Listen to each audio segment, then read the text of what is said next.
Hello to all of you germs of whatever sort. This is the Ticker Guy, and I'm going to explain to you why all of what's been going on is just a complete load of dog scat. Folks, I get it that people don't want to have bad things happen, and that if you're a politician and you're presented with a scary graph, that saying no, is really, really tough, okay? But there are a few things that we know about this or any other disease, and let's just take the very most important basic one, which is that case counts continue to go up until you get to R naught of 1.0. That's just the way it is, okay? The question as to whether or not you are having a geometric explosion is whether or not the R naught is increasing. Likewise, if you are seeing a disease that is being extinguished by factors in the environment, whatever they may be, whether they be because of what you did or whether they be just environmental factors, is that R naught is decreasing.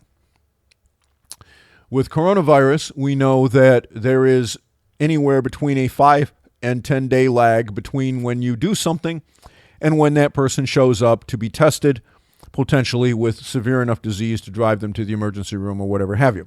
Okay, does not happen sooner than that. In some cases, it's longer, depending on how the disease starts. But you do not get a dose of coronavirus from somebody who has it and show up the next morning in the ER demanding a test or in one of those drive-through testing stations. For one thing, you don't even know you have it yet. And if you did, I don't even know if it would register as positive. So the lag time is anywhere typically between 5 and 10 days. And we keep hearing this repeatedly from different people that the centroid around this is about 10 days from when somebody gets infected until they get a serious enough case. All right.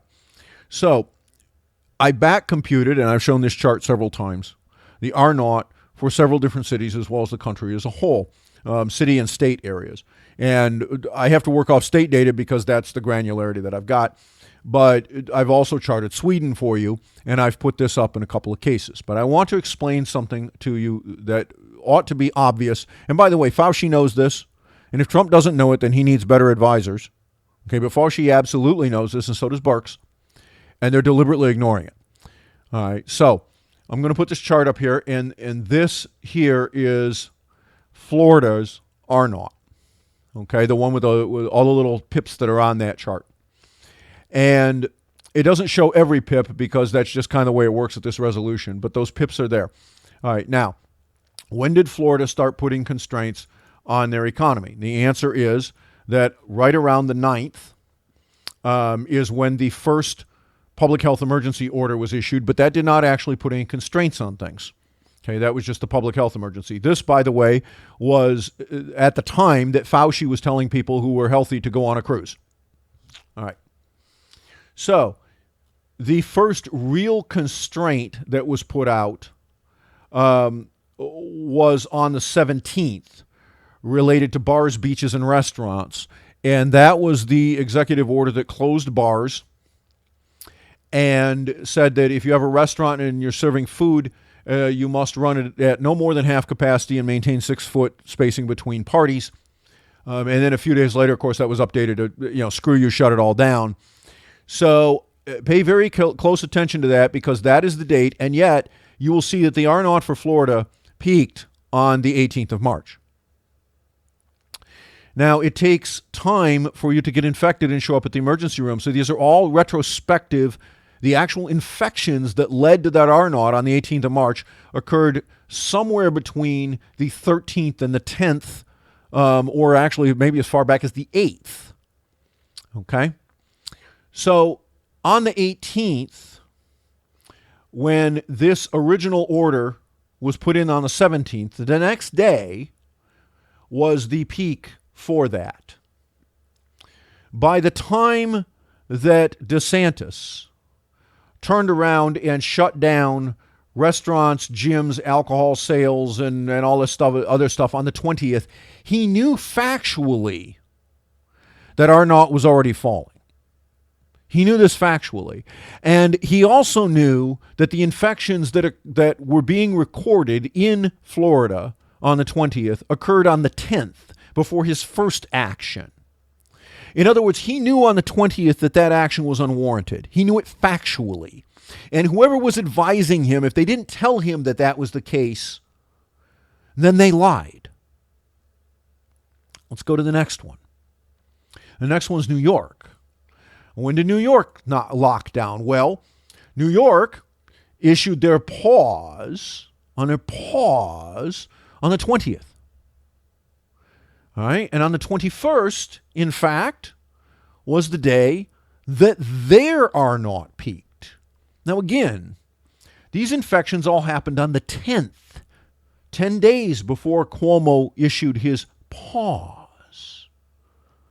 All right, and a couple of days later, in fact, by 4 or 5 days later, there was a steep decline taking place, and yet this 3-4 days later could not have had anything to do with Cuomo's order because those infections hadn't shown up at the hospitals and the testing centers yet.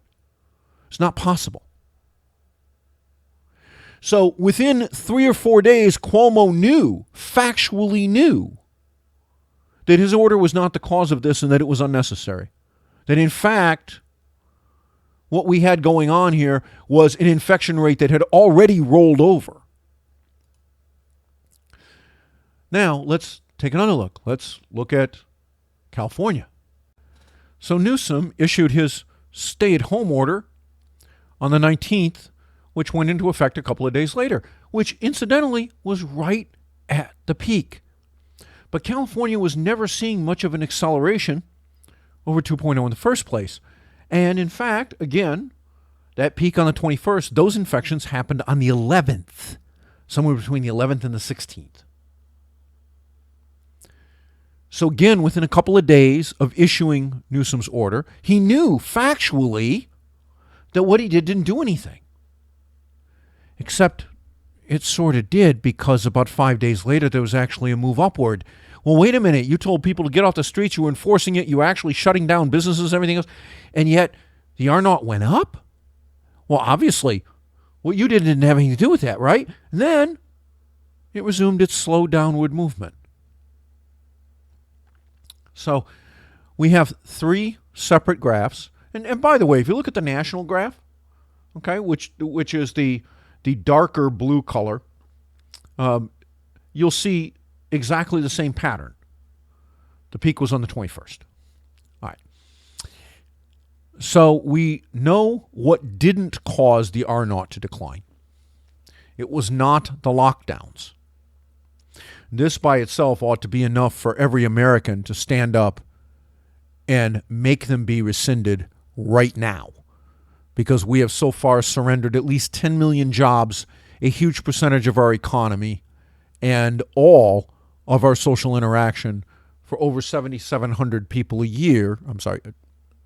7,700 people a day who perish in this country.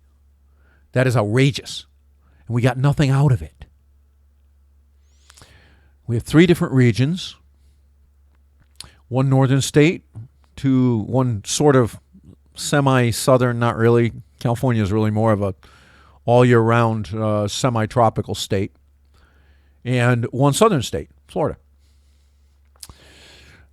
We have almost identical rollovers in the curve at essentially identical periods of time, and yet all 3 states undertook their actions at different times. Florida was actually not first at all. And yet, Florida's curve rolled over before either New York's or California's by several days. So, what's going on here? Well, we know what it isn't, but we don't know what it is. We have some hypotheses. One of them is that we know that nursing homes in Washington, California, California not so much though. We haven't seen too many stories about nursing homes being overrun there. But in Florida and in the Northeast, especially New York, We have some very interesting reporting out of the New York Times that says that 25% of the deaths in New York so far have come from nursing homes. Now, that is an especially important statistic because if 25% of the deaths have come from nursing homes are half of 1% of the population in New York. So as a result, they're overrepresented in the population by 50 times. In addition, we know on a national basis that the people who work in these places tend to get paid rather poorly, and most of them, if not, well, I don't know, most is accurate, but a large percentage of them moonlight doing home health care, which is a perfectly legitimate side hustle for them to have. There's nothing wrong with it, except that because we know that half of the infections for this virus are asymptomatic, it is entirely possible that they get this virus while they're at work. They take it out of there and they take it into the home health care environment and infect another group of very high-risk people. When you start locking down nursing homes and doing things that slow down or enhance PPE requirements for home health care, which they've been doing, by the way, you decrease that transmission rate substantially. You also, rather quickly, if you have infections rip through nursing homes and rip out large proportions of the residents and send them to hospitals where they die, you also get rid of the number of people who that can be transmitted to in there. It's kind of a bad way of doing it. The other half of the population there probably gets it asymptomatically, ends up positive, doesn't get sick. So it is entirely reasonable to believe, given what we saw happen at Kirkland and we've had reported in other news stories, that as this virus goes ripping through these places, it is actually the R0 as a composite goes down substantially because you simply run out of people in nursing homes to infect one way or another, and the home health care side of things gets tightened up or it gets stopped. Okay, so that's the first thing. The second possibility, and this one is one that nobody wants to talk about, but it's entirely reasonable to believe, is that the suppression that you're seeing right now is weather-related. We had this thing called spring that happened on the 21st, if you remember. And as you go from winter into spring, the amount of UV in outside goes up dramatically. In fact, in the last month, it's gone up about 30% on an average basis across the continental United States. And what that implies is that you should see a substantial decrease in R0 in those areas. Now, this is quite interesting. If you look at those graphs, you'll notice something that is quite fascinating, which is that New York, at an earlier time, was peaking later and peaking higher. And New York is colder than Florida. And New York is colder than California. I wonder, does this thing behave like the flu? Maybe. If it does, then none of these mitigations that the governors and the federal government have put into place have anything to do with this change at all. It may be something as simple as the weather. That means that when they drop the mitigations, they'll declare victory in the summer. Oh, look, we've got it under control.